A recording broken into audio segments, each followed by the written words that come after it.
नमस्कार, एक बार फिर से आप सभी का इस subject fundamental of fluid mechanics में स्वागत है। पिछले क्लास में हम लोगों ने फ्लूइड मैकेनिक्स में विस्कोसिटी से रिलेटेड जितने भी प्रॉब्लम्स है उसको सॉल्व किए थे, जहाँ पर कुछ प्लेट के प्रॉब्लम्स थे जिसमें विस्कस फोर्स का इफेक्ट देखा गया था, और एक सबसे इंटरेस्टिंग उसमें जो प्रॉब्लम थी वो वर्टिकल प्लेट की थी। दो प्लेट के बीच में एक वर्टिकल प्लेट अगर लगाई जाए जिसमें एक बॉयंसी और वेट भी शेयर फोर्स के फॉर्म में आया था। तो इसके बाद हम लोग एक नए टॉपिक को शुरू करेंगे, दैट इज सरफेस टेंशन। तो आपको हेडिंग डालना है surface tension, surface tension.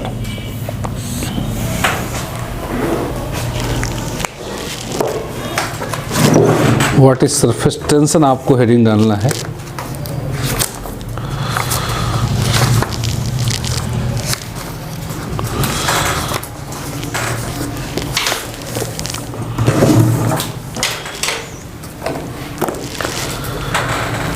Surface tension को समझने के लिए पहले आप इस कॉन्सेप्ट को समझिए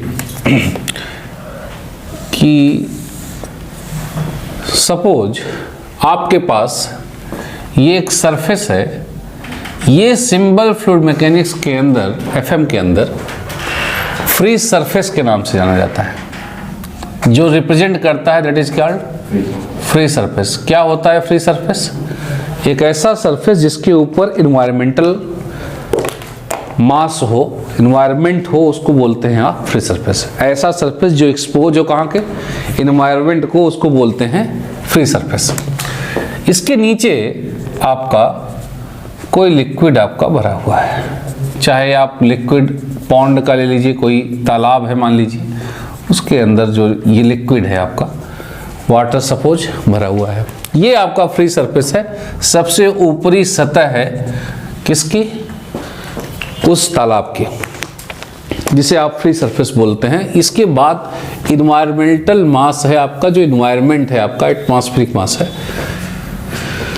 फ्लूइड मैकेनिक्स में दो तरह के फोर्सेस की चर्चा है, एक कोहेसिव फोर्स और दूसरा एडहेसिव फोर्स। और इसके बारे में हम लोग पहले भी डिस्कस कर चुके हैं दैट कोहेसिव फोर्स वो फोर्स होते हैं जो सिमिलर मॉलिक्यूल्स के बीच में लगते हैं।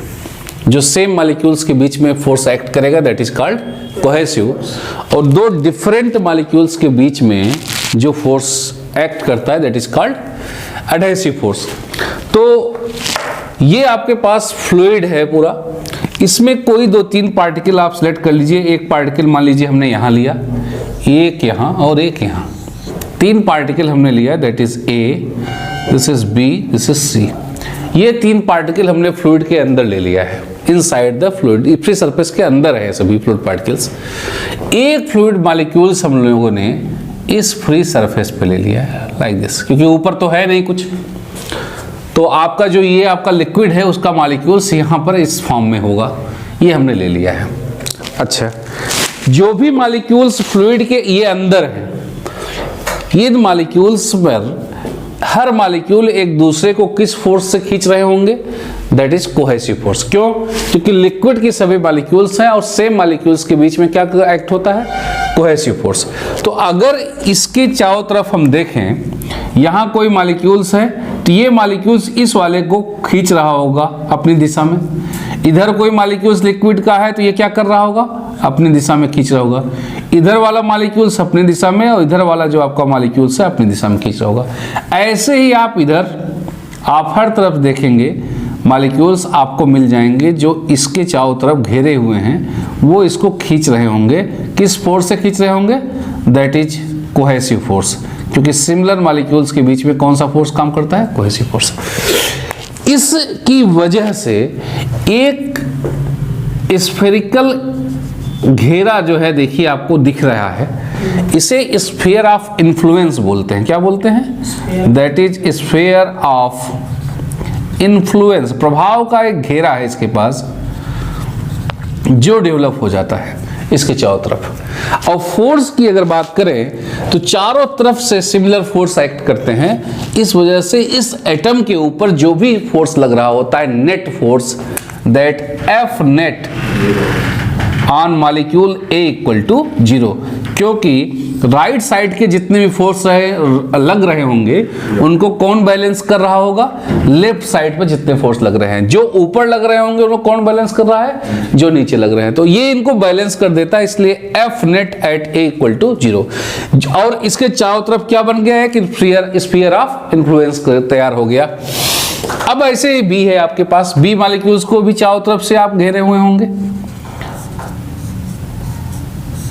ये भी एक स्फीयर ऑफ इन्फ्लुएंस बनाएगा यहां से, और इस पर भी एफ नेट कौन सा? Cohesive equal to 0। इस पर भी एफ नेट कोहेसिव क्या हो जाएगा? Equal to 0। सी मॉलिक्यूल्स पे आप जाएंगे, इस पर भी क्या होगा?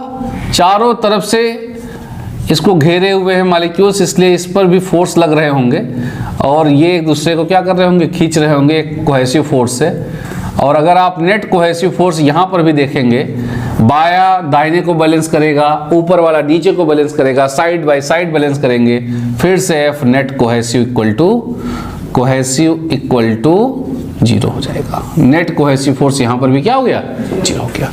जब नेट कोहेसिव फोर्स किसी एटम पर 0 होगा तो वो एटम जाहिर सी बात है कि स्टेबल इक्विलिब्रियम में होगा। तो जितने भी मॉलिक्यूल्स आपके इस सिस्टम पर, इस जो भी आप सिस्टम देख रहे हैं, जो इस फ्लूइड के सरफेस के टॉप सरफेस के नीचे हैं, वो सभी बैलेंस कंडीशन में है, क्योंकि उसके ऊपर नेट कोहेसिव फोर्स क्या है? 0 है। जब net cohesive force, net force किसी सिस्टम पर 0 हो जाएगा तो अलजेब्रिक सम आप निकालिए 0 हो जाएगा। प्लस वाला माइनस को अपना बैलेंस करेगा, ऊपर वाला नीचे को ऐसे ही बैलेंस करते हुए क्या हो जाएगा? 0 हो जाएगा। अगर ये 0 हो जाएगा नेट कोहेसिव फोर्स, तो आप बोलेंगे जितने भी एटम्स नीचे हैं ये सभी कैसे हैं? बैलेंस कंडीशन में हैं। अच्छा, एक एटम आपने इस सरफेस पे लिया है। अब इस एटम की थ्योरी देखिए, इस एटम पर नीचे वाले मॉलिक्यूल्स इसके ऊपर फोर्स लगा रहे होंगे, कोहेसिव फोर्स, सिमिलर मॉलिक्यूल्स। बायां वाला इधर से फोर्स लगाया होगा और दाहिने वाला इधर से फोर्स लगा रहा होगा। अब जरा ध्यान से देखिएगा, ये लेफ्ट साइड के जितने भी मॉलिक्यूल्स हैं, इन लेफ्ट साइड के ये मॉलिक्यूल्स जो फोर्स लगा रहे हैं, इनको बैलेंस राइट साइड के मॉलिक्यूल्स कर लेंगे। यानी एफ लेफ्ट साइड का जो फोर्स है ये बैलेंस होगा एफ राइट का। बोलिए भाई, एफ लेफ्ट का जो फोर्स है किससे बैलेंस होगा? एफ राइट से। लेकिन अभी भी एक डाउनवर्ड फोर्स लग रहा है, ये है आपके पास। अब इसको बैलेंस कौन करेगा? यहां क्या था? अंदर ऊपर भी सेम मॉलिक्यूल था, इसलिए वही फोर्स लगा रहा था कोहेसिव। यहां पर इसको तो कैंसिल आउट कर दिया, ये और ये आपस में कैंसिल, लेकिन नीचे वाला जो कोहेसिव फोर्स है इसको बैलेंस करने वाला कोई मॉलिक्यूल्स ऊपर नहीं है। लेकिन ऊपर है क्या? ऊपर है इस लेयर के ऊपर आपका air. Suppose this is air, हमको एक कंडीशन ले रहे हैं जो दूसरा आपका फेज है आपका, दैट इज एयर। अब एयर के मॉलिक्यूल्स और ये लिक्विड है, तो एक एयर के मॉलिक्यूल्स और लिक्विड दो डिफरेंट मॉलिक्यूल्स हुए, इनके बीच कौन सा फोर्स काम करेगा? एडहेसिव फोर्स काम करेगा, एफ एडहेसिव। एडहेसिव क्या काम करेगा? F adhesive. और एडहेसिव फोर्स को सरफेस टेंशन की स्टडी के एनालिसिस में नेग्लेक्ट माना जाता है in compare to this cohesive force. तो F adhesive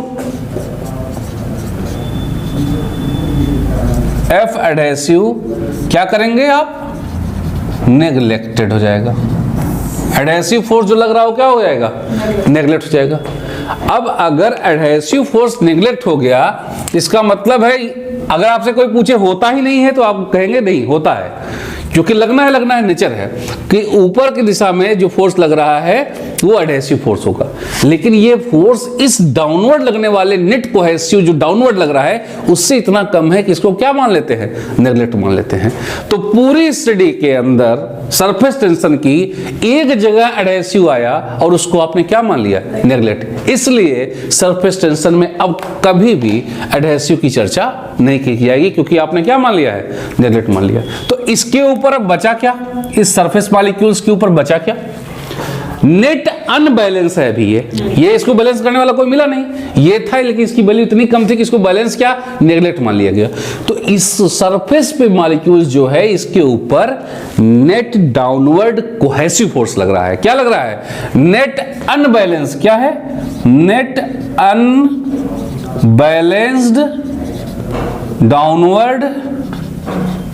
downward cohesive force, net unbalanced downward cohesive force लग रहा है। अब इस फोर्स के लगने से क्या होगा?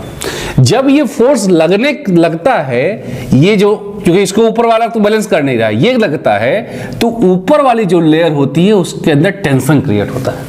उसके अंदर क्या क्रिएट होता है? टेंशन क्रिएट होता है। जो ऊपर वाली लेयर है, जैसे आप कोई चीज है आपके पास, ये सरफेस है फ्लेक्सिबल, सपोज ये फ्लेक्सिबल सरफेस है, आप इसको दबाइए तो ऊपर वाली लेयर में क्या क्रिएट हो जाएगा? टेंशन क्रिएट हो जाएगा, तनाव हो जाएगा, क्योंकि आपने क्या किया? नीचे से खींचना शुरू किया है, तो यहां वाली दोनों स्ट्रेच कर जाएंगी। तो ये वाली जो लेयर ऊपर वाली होती है, टॉप वाली, इस लेयर के अंदर क्या हो जाएगा? एक टेंशन क्रिएट हो जाता है। इस टेंशन की वजह से, ध्यान समझिएगा, इस टेंशन की वजह से इस सरफेस पर एक फिल्म बनती है। क्या बनती है? फिल्म बनती है, और जिसे आप थिन फिल्म बोलते हैं, बहुत मोटी नहीं, बहुत पतली एक फिल्म बनती है। फिल्म बनती है, ये फिल्म ऐसी होती है कि इसके ऊपर अगर छोटी सी निडल आप छोड़ दीजिए, छोटी सी स्मॉल निडल, तो उसके ऊपर वो निडल तैर सकती है। ये फिल्म इतना रेजिस्टेंस ऑफर कर देगी, इसके वेट को रोक सकती है, जिससे ये स्मॉल निडल को अपने ऊपर क्या कर सकती है? तैरा सकती है। या कोई धूल के छोटे छोटे कण भी होंगे तो अगर उसके ऊपर पड़े तो डूबेंगे नहीं पानी के अंदर, वो क्या करेंगे? उस फिल्म पर अपना क्या करना? फ्लोट करना शुरू करते हैं।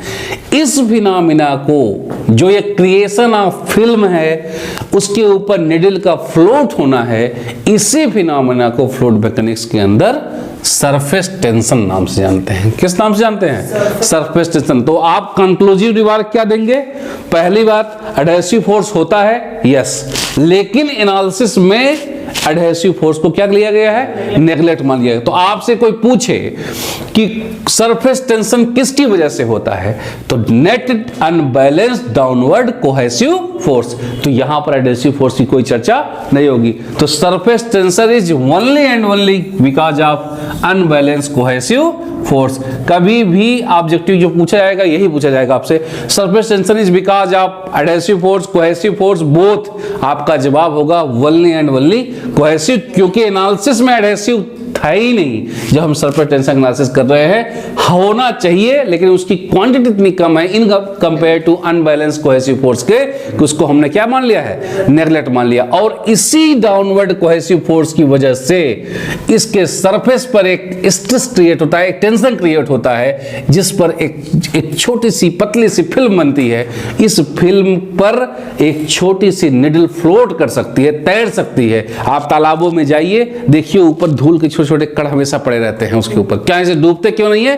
Because of this phenomena is known as surface tension. तो सरफेस का टेंशन है ये, जिसकी वजह से एक फिल्म क्रिएट होती है, और जिसके ऊपर अब छोटे से क्या होते हैं? धूल के कण या स्मॉल निडल क्या कर सकती है? फ्लोट कर सकती है, तैर सकती है, उसके ऊपर बिना डूबे हुए तैर सकती है। इस फिनोमिना को बोला गया है क्या? Surface tension. तो मैथमेटिकली हम एक्सप्लेन अभी करेंगे कि आखिर इसको डिफाइन भी तो करना, मैथमेटिकली हम कैसे करेंगे। अब ये बताइए कि अगर आपसे पूछा जाए कि इस मॉलिक्यूल्स को उठा के सरफेस पे लाना है, समझो कॉन्सेप्ट, इस एटम को, ये मॉलिक्यूल्स को उठा करके आपको सरफेस पे लाना है, तो इस एटम को उठा के आप लाएंगे सरफेस पर, तो आपको काम करना पड़ेगा, वर्क करना पड़ेगा। फॉर एग्जांपल, आपके पास ये है, आपके पास मार्कर, इस मार्कर को आप इस सरफेस से उठा के यहां लाइए, तो इसके अंदर एनर्जी है, कौन सी? पोटेंशियल एनर्जी, mgh के बराबर। यानी आपने ग्रेविटी के अगेंस्ट काम किया है, तब जाकर एनर्जी बनी है उसके अंदर। तो जब आप इस मॉलिक्यूल को उठा के ले आ रहे होंगे यहां पर इस सरफेस पर, तो जो इसके पीछे के मॉलिक्यूल्स है क्या कर रहे होंगे? इसको खींचने की कोशिश कर रहे होंगे, या आप यहां से इधर ला रहे हैं इसके सरफेस पर, तो जो भी एटम इसके ऊपर होंगे क्या कर रहे होंगे, इसके साथ साथ वाले एटम इसको खींच रहे होंगे, यानी अगेंस्ट आप कर रहे हैं इसके काम। जैसे ग्रेविटी खींच रही है नीचे और आप इसको उठा रहे हैं, तो आपको वर्क करना पड़ेगा, तभी जाकर के वो एनर्जी के फॉर्म में वहां पर स्टोर होगा। तो ये जैसे ही आप इसको उठा के यहां ले आएंगे, आपको एक काम करना पड़ेगा, वही फॉर्म यहां किसके फॉर्म में आकर एनर्जी के फॉर्म में स्टोर हो जाएगा। जैसे आपने यहां पर इसको उठाया और आप यहां ले आए, तो किस फॉर्म में आ गया, एनर्जी के फॉर्म में स्टोर है। ऐसे ही अगेंस्ट कोहेसिव फोर्स जब आप इस मॉलिक्यूल्स को उठा के सरफेस पे लाने की कोशिश करते हैं, तो सरफेस पर एक एनर्जी जिसे सरफेस एनर्जी बोलते हैं, इस सरफेस एनर्जी के फॉर्म में आकर के क्या कर सकता है, ये स्टोर हो जाता है। तो जितना ज्यादा मॉलिक्यूल्स आप ला पाएंगे उतना ही ज्यादा सरफेस एनर्जी उसके ऊपर होगी। तो सरफेस मॉलिक्यूल्स कब ज्यादा आएंगे, जब सरफेस आपका बड़ा होगा। जब सरफेस क्या होगा, आपका बड़ा होगा, तो ज्यादा मॉलिक्यूल्स उसके ऊपर आएंगे। तो सरफेस छोटा होगा तो उसके ऊपर मॉलिक्यूल्स क्या होंगे, कम होंगे। तो जितना ज्यादा सरफेस बड़ा होगा उतनी ही सरफेस एनर्जी क्या हो जाएगी, ज्यादा हो जाएगी। और यूनिवर्सल लॉ क्या है, हर एटम हर मॉलिक्यूल्स अपने एनर्जी के सबसे लोएस्ट स्टेज में रहना चाहता है। आप बॉर्डर पे रहना चाहेंगे या यहां पर, आप यहां रहना पसंद करते हैं। क्यों, क्योंकि आपको हर वक्त अगर बॉर्डर पे है तो आपको एक्साइटेड स्टेट में हर वक्त रहना पड़ता है, किसी वक्त गोली आ सकती है। तो हमेशा हमारी नेचर क्या है, नेचर ये कहता है कि हमेशा एनर्जी के लोएस्ट स्टेज में रहना चाहता है कोई भी एटम। तो जो आप ले गए हैं यहां पर मॉलिक्यूल्स, सरफेस ज्यादा था तो सरफेस एनर्जी बढ़ी, लेकिन क्या कर रहा है ये, इसको अपने एनर्जी के लोएस्ट स्टेज में आना चाहिए। तो लोएस्ट स्टेज में आने के लिए क्या करेगा ये, अपना लोएस्ट स्टेज में आने के लिए अपने सरफेस को ये छोटा करेगा, सरफेस को छोटा करता जाएगा, जिससे उसकी एनर्जी, सरफेस एनर्जी क्या हो जाए, सबसे कम हो जाए, और वो क्या हो जाए, स्टेबल पोजीशन में आ जाए। और सबसे कम सरफेस एनर्जी सबसे कम सरफेस एरिया वाले पे होगा। किस चीज का सरफेस एरिया सबसे कम होता है, स्फीयर का। इसीलिए सरफेस टेंशन की वजह से इस वाटर की ड्रॉपलेट जो बूंद आती है वो क्या होती है, स्फेरिकल फॉर्म में आ जाती है। क्यों, क्योंकि वो सबसे मिनिमम सरफेस एरिया क्रिएट करना चाहता है। क्यों सबसे कम एरिया क्रिएट करना चाहता है, ताकि सरफेस एनर्जी सबसे कम हो सके। तो ये जो एनर्जी इसके ऊपर आई है, ये एनर्जी बढ़ेगी अगर आप सरफेस बड़ा करेंगे। तो सरफेस बड़ा करना नहीं है, नेचर क्या करता है कि सरफेस एनर्जी को कम करना है। तो वो अपने आप को ऐसा एडजस्ट करता है कि सबसे कम सरफेस एनर्जी हो, और सबसे कम सरफेस एनर्जी सबसे कम सरफेस एरिया पर होगी। सबसे कम सरफेस एरिया किसका होता है, स्फीयर का होता है। इसलिए स्फेरिकल ड्रॉपलेट बनती है। जब भी बरसात होती है तो उसकी जो बूंद आती है, because of this surface tension कैसे बन जाती है, स्फेरिकल ड्रॉपलेट, छोटे छोटे कणों, स्फेरिकल ड्रॉपलेट गोले के फॉर्म में आपका गिरना शुरू करती है। तो ये बेसिक फिजिक्स है सरफेस टेंशन की। हमको बहुत अभी इसके अंदर और भी कॉन्सेप्ट्स हैं इसके अंदर, लेकिन हम लोग इंजीनियरिंग लेवल पर जो कंपटीशन है उसके अंदर इस पर जो सवाल पूछे जाने हैं उस पर ज़्यादा फोकस करेंगे। तो फिलहाल आप पहले फिगर बनाइए, उसके बाद हम कुछ पॉइंट्स आपको लिखाते हैं, और उसके बाद फिर अभी एक और एक्सप्लेनेशन इसके अंदर हम लोग ले आएंगे। फिर इस पर जो कुछ न्यूमेरिकल बनते हैं, कैसे बन सकते हैं इस पर न्यूमेरिकल, क्योंकि सरफेस एनर्जी का कॉन्सेप्ट है, इस पर थोड़ा सा हम लोग फोकस करेंगे। क्या करना है, कॉन्सेप्ट क्या कर रहा है, इस एटम को आप उठा के ले आएंगे कहां पर, सरफेस पर। तो इस एटम को उठा के अगर आप सरफेस पे लाते हैं, 1 2 4 10 जो सरफेस पे एटम आ रहे हैं, उनको लाने के लिए आपको कोहेसिव जो फोर्स लग रहे हैं इनके बीच में, उसके अगेंस्ट काम करना पड़ेगा। जैसा इस मार्कर के केस में आप ग्रेविटी के अगेंस्ट कर रहे थे, अब आप छोड़ दीजिए, वापस आ जा रहा है। क्यों वापस आ रहा है, क्योंकि ये अपने एनर्जी के मिनिमम स्टेट में रहना चाहता है। तो जो आपने वर्क किया है अगेंस्ट में, वही वर्क यहां पर इंटरफेसियल सरफेस टेंशन के फॉर्म में क्रिएट हो जाता है, स्टोर हो जाता है यहां पर, जिसको आप बाद में सरफेस टेंशन भी बोलते हैं। किसके फॉर्म में स्टोर होता है, इंटरफेसियल सरफेस टेंशन। तो जो आपके पास, आपने ये एटम को उठा करके यहां लाया, अगेंस्ट कोहेसिव फोर्स जो वर्क किया है, वो वर्क यहां पर किस फॉर्म में स्टोर हो रहा है, इंटरफेसियल सरफेस टेंशन। किसके फॉर्म में, सरफेस टेंशन। इंपॉर्टेंट वर्ड है, ध्यान रखिएगा, इंटरफेसियल सरफेस टेंशन बोलते हैं, इसके फॉर्म में स्टोर हुआ है ये।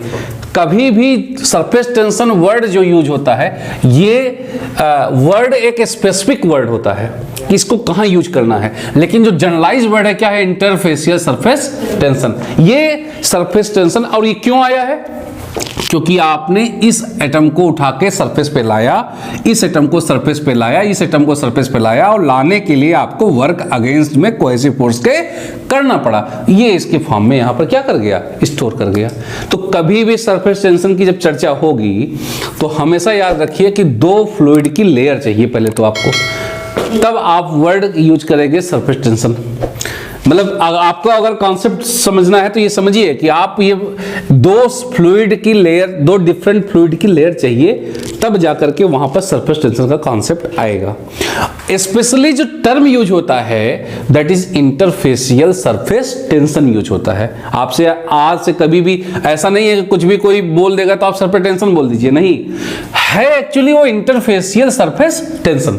लेकिन जब दूसरा सरफेस, एक तो लिक्विड हो गया, दूसरा एयर हो जाता है आपका, या गैस बन जाती है ये वाला आपका जो आप देख रहे हैं एनवायरमेंटल मास, तब स्पेसिफिक वर्ड इंटरफेसियल से हटाकर क्या कर दिया जाता है, सरफेस टेंशन बोल दिया जाता है। तो सरफेस टेंशन ऑलवेज नहीं है, कोई दो लेयर के बीच में अगर होगा सरफेस टेंशन नहीं हो जाएगा। सरफेस टेंशन स्पेशल वर्ड है इस कैटेगरी का, that is interfacial surface tension. In general कौन सा वर्ड यूज करते हैं आप, इंटरफेसियल सरफेस टेंशन। अगर आपका दो लेयर हैं, दो सेपरेट, एक दूसरे को सेपरेट कर रही हैं, तो वहां कौन सा टेंशन यूज होगा, इंटरफेसियल सरफेस टेंशन। ये है बेसिक कॉन्सेप्ट। लेकिन अगर वहीं पर एक एयर हो जाए और दूसरा वाटर हो जाए या लिक्विड हो जाए, तब क्या यूज करेंगे, सरफेस टेंशन। तो एयर की जगह फ्लूइड में कोई भी हो सकता है, लेकिन जब ओनली एयर होगा, एयर और वाटर या एयर और फ्लूइड का कोई भी होगा कॉम्बिनेशन, तब ये वर्ड यूज होता है क्या, सरफेस टेंशन। अदरवाइज आप कौन सा वर्ड यूज करेंगे, इंटरफेसियल सरफेस टेंशन। क्लियर है? तो दो चीजें क्लियर रखिए, एक तो एटम को यहां से यहां लाने में सरफेस एनर्जी जो आपका कॉन्सेप्ट है, अब सरफेस जाएगा एनर्जी, सरफेस एनर्जी जो है, देखो लिक्विड और गैस के बीच में अगर आप यूज कर रहे हैं, लिक्विड और गैस के बीच में, तो आप वर्ड यूज करेंगे सरफेस टेंशन। अगर दो सेपरेटिंग फ्लूइड हैं आपके, हो सकता है लिक्विड दो अलग अलग लिक्विड हो आपके, इनके बीच क्या काम करेगा आपका, इंटरफेसियल सरफेस टेंशन। लेकिन अगर लिक्विड हो जाए और गैस हो जाए, कोई भी गैस हो जाए, तो आप उस वर्ड को क्या बोलेंगे, सरफेस टेंशन। यानी लिक्विड और गैस जब भी कॉम्बिनेशन सेट होगा तो हमेशा वर्ड यूज होगा सरफेस टेंशन। और दो अगर लिक्विड, डिफरेंट लिक्विड हो गए, उनके बीच की बात करेंगे आप, तो हमेशा उनके इंटरफेस में भी सरफेस टेंशन आएगा, हमेशा इंटरफेस सरफेस टेंशन। क्लियर है यार कॉन्सेप्ट? अब देखिए एनर्जी आप लाएंगे कहां पर है, स्टोर कहां करेंगे, जब आप मॉलिक्यूल एटम यहां से उठा के लाए हैं इस सरफेस पर, देखिए इधर से एटम उठा के ला करके यहां रख रहे हैं, फिर एटम को यहां, तो यहां जगह चाहिए रखने के लिए ना, एनर्जी के लिए जगह चाहिए। वो किससे डिसाइड होगा, that will be decided by the surface area. जितना ज्यादा सरफेस एरिया उतना ही ज्यादा सरफेस एनर्जी। लेकिन क्योंकि ये इंटरफेसियल टेंशन के फॉर्म में स्टोर्ड है, ये इसको रिलीज करना चाहता है, तो इसलिए क्या करेगा, वो करेगा अपनी सरफेस एनर्जी को कम करने की कोशिश। और सरफेस एनर्जी को कम करने की कोशिश कैसे कर सकता है, वो अपने सरफेस एरिया को सबसे कम करके। तो सबसे वो कोशिश क्या करता है कि अपना सरफेस एरिया कम कर दें, जिससे सरफेस एनर्जी क्या हो जाए, कम हो जाए, और वो स्टेबल स्टेज में आ जाए। सरफेस एरिया सबसे कम किस ज्योमेट्री का होता है, स्फीयर का। इसलिए वाटर की ड्रॉपलेट्स जो ऊपर से गिरती हैं किस फॉर्म में है, स्फेरिकल फॉर्म में। तो ये एक बेसिक कॉन्सेप्ट हो गया। अब आप लिखेंगे सरफेस टेंशन पर कुछ चीजें आपको मेंशन करनी है।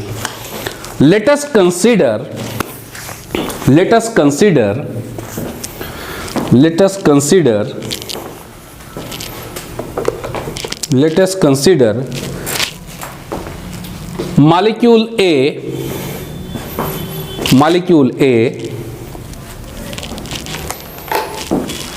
which is below the surface of liquid. Let us consider molecule A which is below the surface of liquid.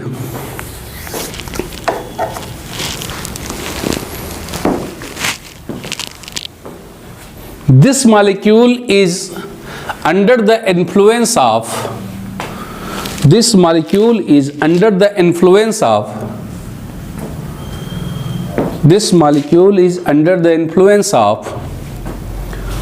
किसके इन्फ्लुएंस में है ये, various cohesive force, is in the influence of various cohesive force.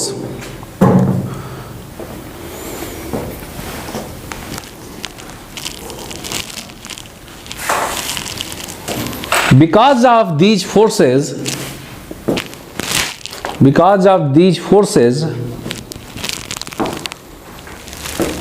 this molecule is in equilibrium.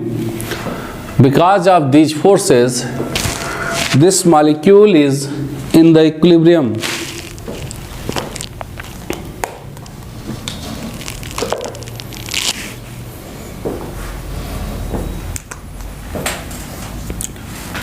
Now consider the another molecule D. आप देखिए कौन सा symbol दिए हैं, D दिए हैं जो सरफेस वाला है. Now consider an another molecule D which is on the surface of liquid, which is on the surface of liquid,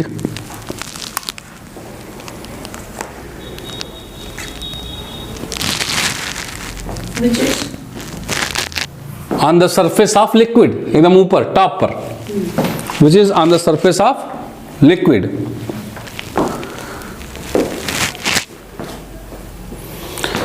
This molecule is under the influence of, this molecule is under the influence of,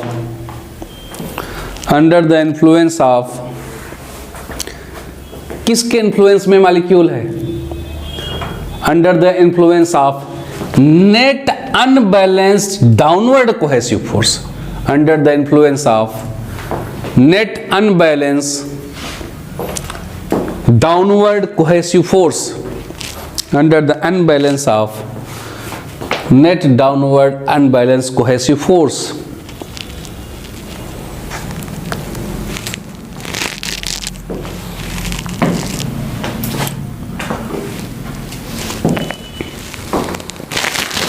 Due to this,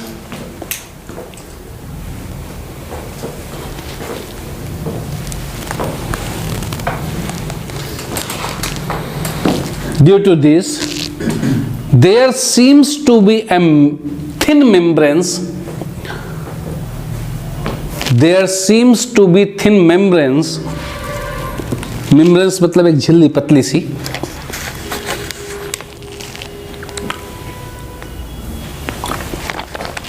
Forms on the surface of liquid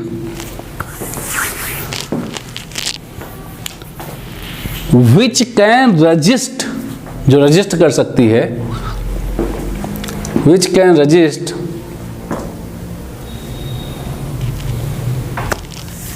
a small load.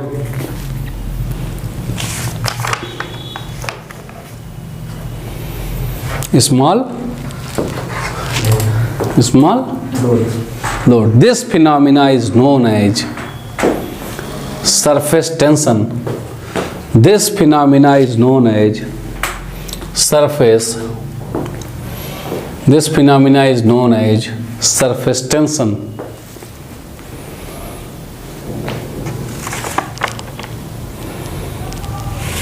This phenomena is known as surface tension. Surface tension is a line force. Surface tension is a line force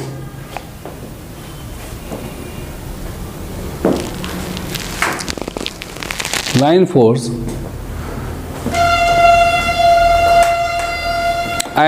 it is expressed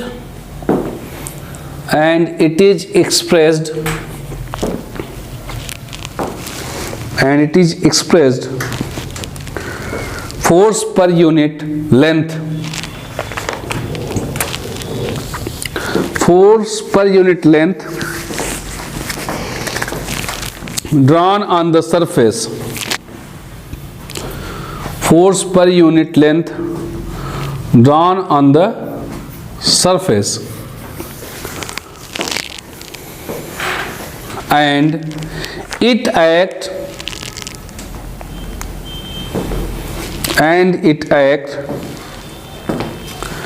normal to the line in the plane of surface. Normal to the line, it acts normal to the line in the plane of surface. Normal to the line in the plane of surface.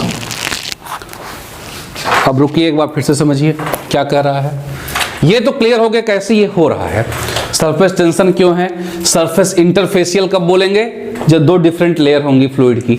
लेकिन अगर एक gas और air का, gas और liquid का combination होगा तो क्या बोलेंगे, सरफेस टेंशन। तो याद रखेंगे इस चीज को। अभी मैं नोट करवा भी दूंगा कि सरफेस टेंशन कब वर्ड यूज किया जाएगा, जब कॉम्बिनेशन किसका होगा, गैस और लिक्विड का। और दो डिफरेंट फ्लूइड का कॉम्बिनेशन, कोई भी दो डिफरेंट फ्लूइड होगा, वहां पर इंटरफेशियल सरफेस टेंशन वर्ड आप यूज करेंगे। स्फेरिकल ड्रॉपलेट क्यों होती है, क्लियर है, क्योंकि वो सरफेस एनर्जी को मिनिमाइज करने की कोशिश करता है, क्योंकि कोई भी एनर्जी के अपने लोएस्ट स्टेज में रहना पसंद करता है। अभी जो कॉन्सेप्ट है वो क्या है, सरफेस टेंशन को हम लोग फिर से कैसे डिफाइन करेंगे। अब ये तो हो गया थ्योरेटिकल अप्रोच, अब न्यूमेरिकली कैसे डिफाइन करेंगे। देखिए ध्यान से, ये मान लीजिए आपके पास सरफेस है, ये है इसका प्लेन सरफेस, ये जो आप दिखा रहा है आपका, ये आपके पास सरफेस है। तो आप बताइए जरा, तो सरफेस टेंशन जो फोर्स है कैसे डिफाइन करना है। ये क्या कहा गया, कहा गया एक इमेजिनरी लाइन, आप इस प्लेन पर आप एक इमेजिनरी लाइन खींच लीजिए। इस प्लेन पर आप क्या करिए, एक इमेजिनरी लाइन खींच लिए। मान लीजिए हम आपके पास है, ये अंदर तक ऐसे गया होगा, लिक्विड तो ऐसे पूरा अंदर साइड होगा ऐसे। तो इस पर एक इमेजिनरी लाइन आप खींच लीजिए। मान लीजिए हमने ऐसी इमेजिनरी लाइन ले लिया, यहां से ऐसे हमने इमेजिनरी लाइन ले लिया। अगर आप टॉप से देखेंगे तो आपको ये दिखेगा, दैट इज इमेजिनरी लाइन। ये आप खींच लिए अपने आप, इमेजिनरी लाइन है ये, ऐसे खींच लिया है। और इस इमेजिनरी लाइन पर आप देखिए सरफेस टेंशन क्या है, इधर खिंचा हुआ है आपका इधर खिंचा हुआ है। तो इस इमेजिनरी लाइन पर आप देखिए सरफेस टेंशन का डायरेक्शन अगर आपसे बोला जाए, इस प्लेन पर इस लाइन के कैसे आएगा, ये ऐसे आएगा, लाइक दैट, ऐसे। देखिए ध्यान से, अभी दिखा देंगे आपको, ऐसे आपको दिखेगा। ये प्लेन है आपका, इस प्लेन पर सरफेस टेंशन इधर लग रहा है, इधर। तो ये लाइन अगर इमेजिनरी खींचे इस प्लेन पर, तो सरफेस टेंशन क्या है, इस लाइन पर जो इमेजिनरी है उस पर कितना डिग्री बना रहा है, 90 डिग्री। यही आप वर्ड आपने क्या लिखा है, कॉन्सेप्ट में लिखा है कि सरफेस टेंशन जो फोर्स है आपका, that is a perpendicular to line in that plane. तो अगर आप टॉप से देखेंगे, यहां से देख करके इसको देखें, तो आपको लगेगा ये आपके पास एक लाइन है, मान लीजिए आपने खींच लिया है, दैट इज लाइन। इस पर जो फोर्स लग रहा होगा दैट इज एफ, यहां लग रहा है आपका, ये एफ है। अब लाइन की एफ, दैट इज एफ, ये क्या है आपका पास, फोर्स जो लग रहा है सरफेस टेंशन फोर्स, इधर भी और इधर भी, दोनों दिशा में। बस इनके बीच का एंगल कितना होना चाहिए, 90 डिग्री। तो अगर ये एफ है आपका, ये भी एफ, ये भी एफ, सब एफ है आपके पास, that is surface tension force. तो डिफाइन कैसे मैथमेटिकली किया गया, सिग्मा से रिप्रेजेंट करते हैं किसको, सरफेस टेंशन को। कहा गया that is force per unit length. मान लीजिए जो लाइन आपने ड्रॉ की, ये लाइन आपने जो ड्रॉ की है, इसकी लेंथ एल है, let this length is L. तो फोर्स कितना है, एफ पर यूनिट लेंथ। तो sigma is equal to F by L. This is mathematically defined. आपने एक इमेजिनरी लाइन, ध्यान समझिएगा, सरफेस टेंशन को मैथमेटिकली डिफाइन करने के लिए this line as imaginary line है। ये कौन सी लाइन है, इमेजिनरी। हमने ऐसा माना है कि इस पे एक लाइन आपने ड्रॉ कर लिया, तो सरफेस टेंशन इसके परपेंडिकुलर है, जो आपको यह दिख रहा होगा, या 90 डिग्री पर बन रहा है, क्लियर। तो यहां पर sigma equal to force per unit length. तो इसका यूनिट क्या हो जाएगा, न्यूटन पर मीटर। किसमें, एसआई यूनिट हो जाएगा, SI unit Newton per metre. और अगर फोर्स की यूनिट अगर एमकेएस में देखें तो केजी फोर्स होगा, KG force per unit meter आपका, दैट इज सिग्मा की यूनिट हो जाएगी। अगर इसकी डायमेंशन पूछे तो फोर्स की डायमेंशन क्या होती है, mlt power -2 upon length, that is sigma, that is mt power -2। तो sigma is equal to mt power -2। This is the unit dimension of surface tension. और ये एक ऑब्जेक्टिव क्वेश्चन ये भी है, newton per meter force per unit length, ये भी एक ऑब्जेक्टिव, छोटे एग्जामों के लिए, एसएससी जेईई जैसे एग्जामों के लिए आप इसको देख सकते हैं ऑब्जेक्टिव के फॉर्म में। तो दो ऑब्जेक्टिव तो आपका यहाँ से बन गया है कि sigma equal to F by L, तो दूसरा mt पावर -2। अब यहाँ पर l पावर 0 लिख देगा वो आपसे, तो आप कंफ्यूज मत होइएगा, l पावर 0 का मतलब 1 होता है, दैट इज mt पावर -2। तो पहले ये दो चीज़ों को लिखिए आप। ये आपका mt पावर -2 आपका क्या हो जाएगा, दैट इज द डायमेंशन, और आपका यूनिट होगा Newton per metre, SI unit है, और sigma is equal to KG force per meter आपका क्या हो जाएगा, एमकेएस यूनिट हो जाएगा आपका। अब एक दो सवाल और, क्वेश्चन नंबर 1 आपसे जो पूछा जाएगा, फर्स्ट क्वेश्चन और इंपॉर्टेंट क्वेश्चन है, ये है बिग क्वेश्चन, क्या सरफेस टेंशन फ्लूइड की प्रॉपर्टी है या नहीं? Whether surface tension is property of that liquid. जो ये आपका फ्लूइड है, आपका ध्यान समझिएगा, ये जो आपने लिक्विड लिया है कंसिडरेशन में है आपके, क्या ये इसकी प्रॉपर्टी है या नहीं सरफेस टेंशन? इसका जवाब आपको देना है। ये एक टफ क्वेश्चन है कि whether surface tension is property of that fluid और नॉट। क्या सरफेस टेंशन फ्लूइड की प्रॉपर्टी है? तो आपका जवाब होगा नो। सरफेस टेंशन किसी फ्लूइड की प्रॉपर्टी नहीं होता, एक फ्लूइड की। It is property of binary mixture. जब तक दो सरफेसेस नहीं मिलेंगे कभी भी सरफेस टेंशन क्रिएट नहीं होगा। तो अगर आपसे कोई कह दिया जाए कि क्या सरफेस टेंशन इस फ्लूइड की, इस सिस्टम की प्रॉपर्टी है, तो आपका जवाब नहीं। अगर एयर नहीं होता ऊपर, सरफेस टेंशन का कोई रोल नहीं आता। फ्री सरफेस, दो सरफेसेस का मिलान चाहिए, इंटरफेस चाहिए आपको, तब जाकर के आप सरफेस टेंशन या इंटरफेसियल आप बात करेंगे, सरफेस टेंशन की बात करेंगे। तो surface tension is not a property of a particular fluid, किसी एक फ्लूइड की प्रॉपर्टी नहीं है। It is property of binary fluid. Binary का मतलब दो, एक प्लस ऊपर, ये लिक्विड ऊपर गैस, या दो आपका अदर फ्लूइड हो जाए आपके, हमेशा सरफेस टेंशन प्रॉपर्टी होगी बाइनरी फ्लूइड की। तो पहला नोट आप डालिएगा, पहला, surface tension is not a property of liquid itself. Important point, अभी भी कंपटीशन से अछूता है। फ्रेश क्वेश्चन अगर लॉन्च हुआ तो उसमें आएगा, surface tension is not a property of liquid itself. Liquid की प्रॉपर्टी नहीं होती, ध्यान रखिएगा, अपनी प्रॉपर्टी नहीं होती सरफेस टेंशन, इटसेल्फ लिखा गया है। Is not property of liquid itself but it is binary property of liquid and gas. क्योंकि सरफेस टेंशन वर्ड यूज की है, लिक्विड और गैस होना जरूरी है। कॉम्बिनेशन आपका सेट है, लिक्विड और गैस होगा कॉम्बिनेशन में, सरफेस टेंशन कहा जाएगा। अदर कोई होगा फ्लूइड तो उसके में इंटरफेसियल सरफेस टेंशन बोला जाएगा। तो पहला, surface tension is not a property of liquid itself but it is a property of, it is binary property of liquid and gas. कब यूज किया गया है? सरफेस टेंशन पर चर्चा हो रही है, इसलिए मैं लिक्विड और गैस लिखा हूं, क्योंकि इस जब ये कॉम्बिनेशन होता है तो क्या बोलते हैं आप? Surface tension. अदरवाइज क्या बोलेंगे आप? Interfacial surface tension. तो दूसरा note, surface tension word is used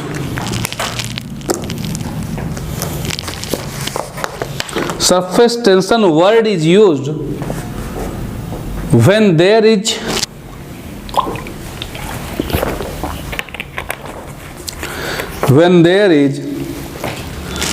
separation between, surface tension word is used when there is separation between liquid and gas। Underline करेंगे, कब ये वर्ड यूज किया था? Surface tension, liquid and gas.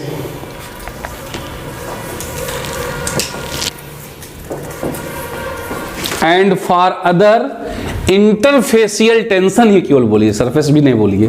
For others मतलब अन्य cases के अंदर जहां दो सेपरेशन फ्लूइड का मिलेगा आपको, वहां क्या वर्ड यूज करेंगे? For others interfacial tension word is used. Interfacial tension word is used. चलिए एक तीसरा नोट डालिएगा और इस पर हम लोग थोड़ा डिस्कस भी करेंगे। सरफेस टेंशन मेनली किस वजह से होता है? अगर आपसे पूछा जाए किसकी वजह से सरफेस टेंशन होता है, क्या जवाब देंगे? Cohesive force, adhesive force, both, none. क्या जवाब होगा? Only and only cohesive force. क्योंकि एडहेसिव था लेकिन उसको क्या कर लिया गया था? नेग्लेक्ट मान लिया गया, एनालिसिस में नेग्लेक्ट मान लिया, इसलिए केवल और केवल किसकी वजह से है? Cohesive force. अब बताइए जा तो टेम्परेचर का क्या इफेक्ट होना चाहिए आपके हिसाब से? कोहेसिव फोर्स है, अगर टेम्परेचर बढ़ाएंगे तो कोहेसिव फोर्स क्या करेंगे? कम होंगे, डिक्रीज करेंगे। जैसे लिक्विड की विस्कोसिटी, तो क्या था? लिक्विड की विस्कोसिटी क्यों थी? Because of net cohesive force था, क्योंकि उसमें दो फैक्टर गवर्न करते थे, एक कोहेसिव था, तो मेनली कोहेसिव फोर्स की वजह से था। तो आप जब गर्म करेंगे, हीटअप करेंगे, तो जो बॉन्ड होंगे वीक होंगे, जिसकी वजह से कोहेसिव फोर्स क्या होगा, कम होगा। तो अगर सरफेस टेंशन की वजह कौन है, कोहेसिव फोर्स, और आप टेम्परेचर बढ़ा रहे हैं और कोहेसिव फोर्स कम हो रहा है, तो कोहेसिव फोर्स की वजह से ही क्या था, सरफेस टेंशन। तो टेम्परेचर बढ़ाने पर अगर कोहेसिव फोर्स कम होगा, सरफेस टेंशन क्या हो जाएगा, कम हो जाएगा। तो टेम्परेचर बढ़ाने से चूंकि सरफेस कोहेसिव फोर्स डिक्रीज करता है, कम होता है, इसलिए सरफेस टेंशन में क्या होगा, कम हो जाएगा। इसीलिए इस सरफेस टेंशन को कम करने के लिए कपड़ों को गर्म पानी में धुला जाता है, ताकि उसकी जो मतलब सरफेक्सेंट आप यूज करते हैं वो पेनिट्रेट कर सके, कपड़ों के अंदर जा सके, क्योंकि सरफेस टेंशन कम होगा तो जो ऊपर फिल्म बनी हुई है डिक्रीज करेगी वो, और सरफेक्सेंट उस छिद्र में घुसेगा, जो भी कपड़ों के अंदर धागे होते हैं उसके अंदर जाएगा। और गर्म पानी से क्या फायदा मिलेगा आपको, गर्म पानी से सरफेस टेंशन डिक्रीज करता है। तो वो सरफेक्सेंट घुसाने के लिए इस गर्म पानी का इस्तेमाल किया जाता है। सरफेस टेंशन कम होगा तो लेयर टूट जाएगी, तो अंदर सरफेक्सेंट घुसेगा, अंदर से गंदगी निकाले कपड़े को, अच्छे से क्या करते हैं, धुलाई अच्छे से होती है। तो ये बेसिक मतलब हाई स्कूल इंटरमीडिएट में कैसे पढ़ाया जा रहा है वो है, लेकिन बट हमें इंजीनियरिंग पॉइंट ऑफ व्यू से भी जानना जरूरी है। नेट अनबैलेंस कोहेसिव फोर्स की वजह से होता है, जिसको टेम्परेचर बढ़ाने पर कोहेसिव फोर्स डिक्रीज करेगा, और जिसकी वजह से सरफेस टेंशन भी क्या करेगा, डिक्रीज करेगा। Third point, surface tension is only and only due to, competition point से मैं लिखवा रहा हूं ओनली एंड ओनली, ताकि आगे वो गलती ना करें, अदरवाइज है तो ये एडेसिव का भी कॉन्सेप्ट इसमें। Only and only due to unbalance cohesive force, unbalance cohesive force, unbalanced cohesive force by increasing the temperature, by increasing the temperature, by increasing the temperature, cohesive force decreases, cohesive force decreases, by increasing the temperature cohesive force decreases, hence क्या decrease करेगा, surface tension also decreases. ये important question है, temperature का effect, hence surface tension also decreases.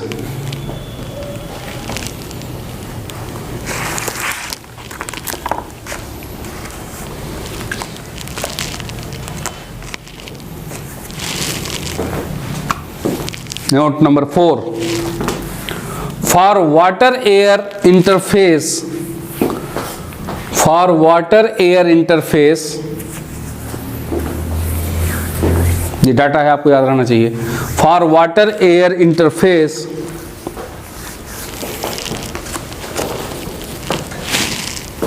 for water air interface at 20 degrees Celsius the surface tension is, at 20 degrees Celsius the surface tension is sigma water air interface पर 20 degree Celsius पर 0.0736 Newton per metre. आपको जुबानी याद होना चाहिए, objective question है ये, कि वाटर का एयर के साथ कितना सरफेस टेंशन होता है। तो 0.0736, कंपटीशन वाले याद रखें इसको, आपको याद रखना पड़ेगा, ऑब्जेक्टिव है ये आपके लिए। 0.0736 न्यूटन पर मीटर। चूंकि ये फोर्स स्मॉल होता है इसलिए हम लोग फ्लूइड मैकेनिक्स में इसको क्या करते हैं, नेगलेक्ट मान लेते हैं एनालिसिस करते समय। जब भी एनालिसिस आप करेंगे सरफेस टेंशन का इफेक्ट आप देखिए नहीं लिया जाता है, क्योंकि ये फोर्स क्या होता है, कम होता है। मरकरी और एयर के लिए surface tension for mercury and air, अगले नोट में surface tension for mercury and air, surface tension for mercury and air is equal to 0.1 newton per meter. ये भी इंपॉर्टेंट है, आपको याद होना चाहिए। मरकरी का, क्योंकि दो लिक्विड आपके लिए इंपॉर्टेंट है फ्लूइड मैकेनिक्स के अंदर, एक आपका वाटर है, दूसरा मरकरी। मरकरी को मैनोमेट्रिक फ्लूइड की तरह यूज करते हैं। एक्सीलेंट प्रॉपर्टी कुछ इसके अंदर है, जैसे हाई डेंसिटी, इसका सबसे एक्सीलेंट प्रॉपर्टी इसका वेपर प्रेशर कम होता है, जो बाद में रीडिंग करेक्शन में आपको हेल्प करेगा। जब मैनोमीटर हम पढ़ाएंगे आपको तो आपको समझ में आएगा। तो मरकरी आपको स्टैंडर्ड फ्लूइड है एक प्रकार से, यहाँ पर मैनोमेट्रिक फ्लूइड, इसलिए आपको याद रखना चाहिए। मरकरी का एयर के साथ 0.1 न्यूटन पर मीटर। और एक नोट और आप डाल देंगे कि सर्फिकेंट यार use, surfactant are used while washing cloth, कपड़े धोते समय। Surfactant are used while washing the cloth because it reduces the surface tension, because it reduces the surface tension,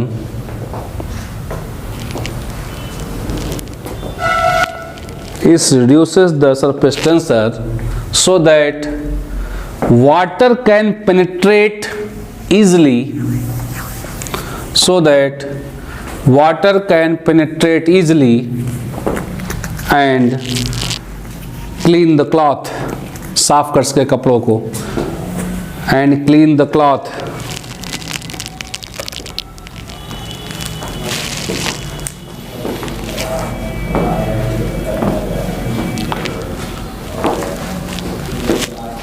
the spherical, अगला हेडिंग नोट, यही note ही objective हैं आपके लिए, जानते रहिए, हमेशा पढ़िए इसको। Note, the spherical drop of water droplet, the spherical shape of water droplet, the spherical shape of water droplet is because of surface tension. Spherical shape of water droplet is because of surface tension.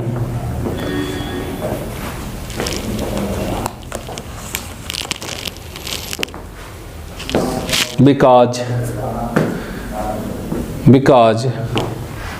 sphere has minimum surface area for a given volume. क्यों होता है ये important है जानना। Because sphere has minimum surface area for a given volume, minimum surface area for a given volume. एक note आपको और डालना है, जो एक किताब पर्टिकुलर है जिसका नाम है फ्लूइड मैकेनिक्स की, के.एल. कुमार, उस किताब का एक ऑब्जेक्टिव क्वेश्चन अभी तक पूछा नहीं गया है, ध्यान से देखिएगा। लिखिएगा, नोट में लिख लीजिए, surface tension eight critical point, ये थर्मोडायनेमिक्स से आपको समझ में आएगा। Surface tension eight critical point is 0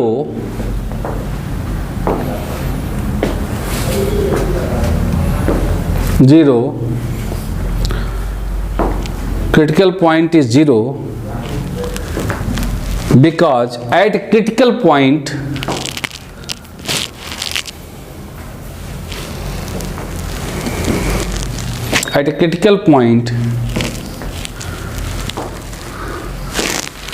it is very difficult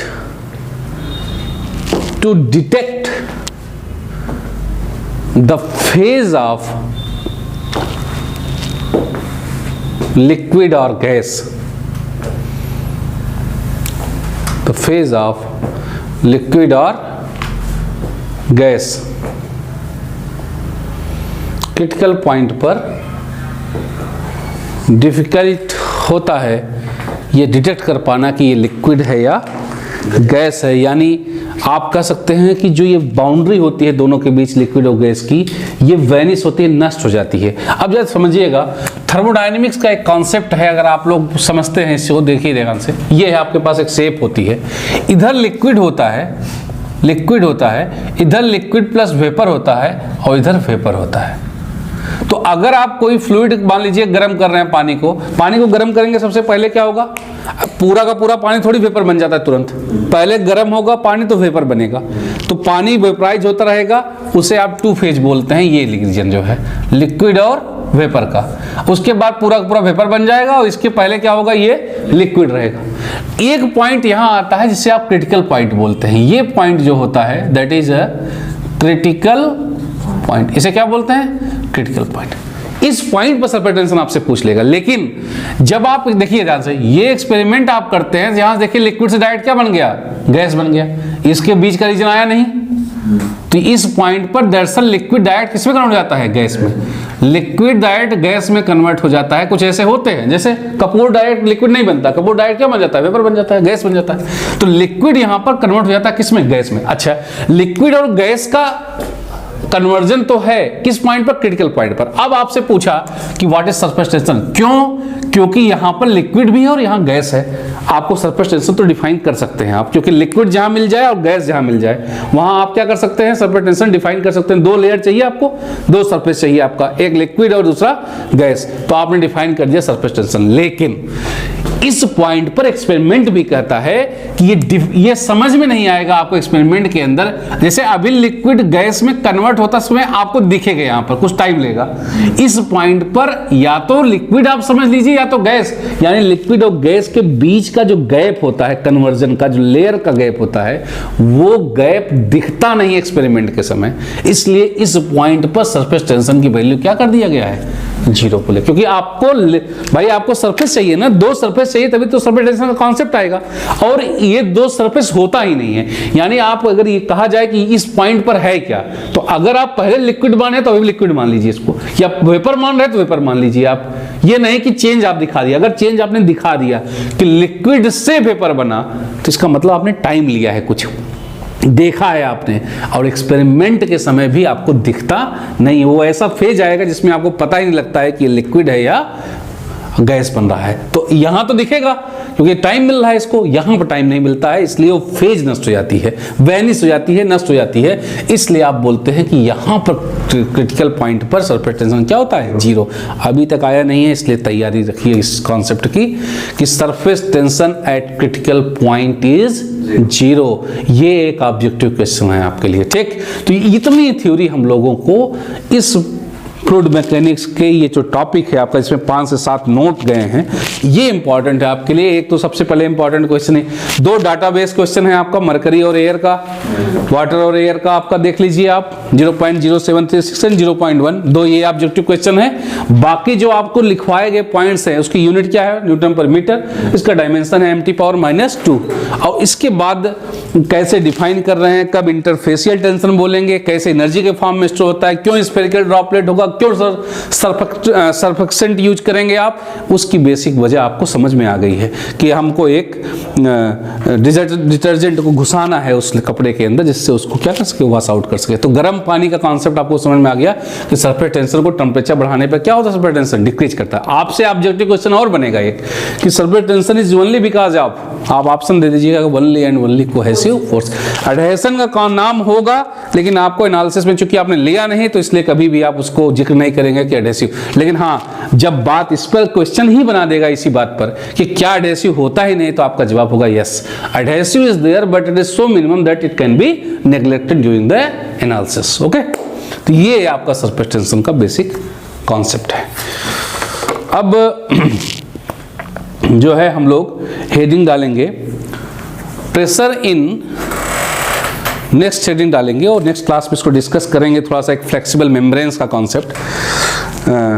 pressure in water droplet, pressure in water droplet in excess to atmospheric pressure, in excess to atmospheric pressure, pressure in water droplet in excess to atmospheric pressure. ये line जो है आपकी किताबों में मिलेगी, आज रात का समय है आपके पास, इस लाइन को समझिए आप कि लिखना क्या चाह रहा है कि pressure in water droplet in excess to atmospheric pressure. ये है क्या, ये लाइन क्या शो करता है?